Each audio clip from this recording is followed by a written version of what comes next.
Bonjour à tous, les vedettes du jour se nomment Renault Koleos et Volkswagen Amarok. Revivez en vidéo la parade DS organisée dans les rues de Paris et écoutez les confidences du pilote Jean-Éric Vergne à l'aube du Prix de Formule I.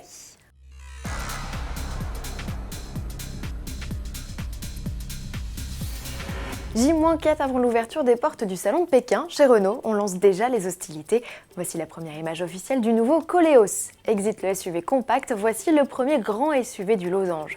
Ce modèle, qui devrait encore partager ses entrailles avec son cousin le X-Trail, calque son look sur les talismans et surtout Mégane. Le premier aperçu de la poupe dévoilé sur un site chinois le confirme d'autant plus. Lancé en Chine en fin d'année, il débarquera en Europe en 2017.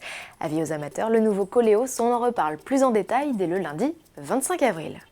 Une journée qui s'annonce déjà riche en annonces, c'est en effet à cette date que Volkswagen montrera lui aussi son nouveau grand SUV hybride. En attendant, c'est l'Amarok qui fait parler de lui. 6 ans après son lancement, le pick-up s'offre son premier hostilage. Des retouches maigres, les premières esquisses révèlent un nouveau dessin des boucliers et de la calandre. C'est finalement dans l'habitacle que les changements sont le plus visibles, avec une planche de bord redessinée aux lignes nettement plus épurées. Volkswagen devrait livrer de plus amples détails sur l'Amarok dans les jours à venir. Le 23 avril, les Formule I investissent Paris. Enfin, pour certaines, c'est même déjà fait. Dans le cadre d'une opération de communication d'envergure, DS a convié Jean-Éric Vergne à une parade dans les rues de la capitale au volant de sa monoplace 100% électrique. À cette occasion, Autoplus a rencontré le pilote qui s'est montré aussi impressionné qu'ému de participer à cette course en France. C'est sûr que ça fait quelque chose. C'est même pas un rêve en fait, parce que j'ai grandi donc dans le milieu du sport auto, après dans le milieu de la F1.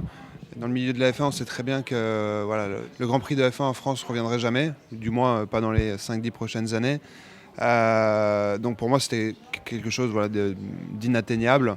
Et arriver dans le championnat, donc faire une course en France, déjà c'est quelque chose d'incroyable, c'est un gros championnat international. Qui plus est dans les rues de Paris, voilà, que demander de plus? Ils seront 4 à défendre les couleurs nationales lors de ce e-Prix de Paris. Aux côtés de Jean-Éric Vergne, on retrouvera Nicolas Prost, Stéphane Sarrazin et Loïc Duval. Mais revenons-en à cette parade dans les rues de la capitale. Vous l'avez peut-être remarqué, la monoplace DS n'était pas la seule sur les pavés parisiens. Elle était accompagnée d'une sportive électrique, elle aussi répondant au doux nom de e-Tense.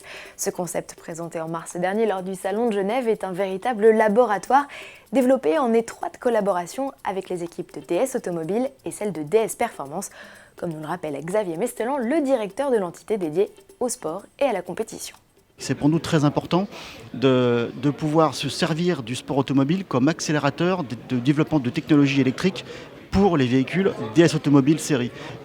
Nous, DS Performance, on a beaucoup d'échanges également avec les gens de série autour de e-Tense et autour de ce que peut être le futur de DS Automobile au travers de l'électrique ou de tout ce qui touche à l'électrique.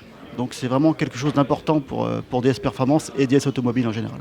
À défaut d'être 100% électrique, le futur coupé sportif de DS pourrait être hybride et donc bénéficier des dernières innovations de la Formule I. Et à propos de la monoplace DS, sachez que les équipes développent actuellement une nouvelle version du bolide bimoteur en vue de leur participation au championnat du monde 2017. À demain.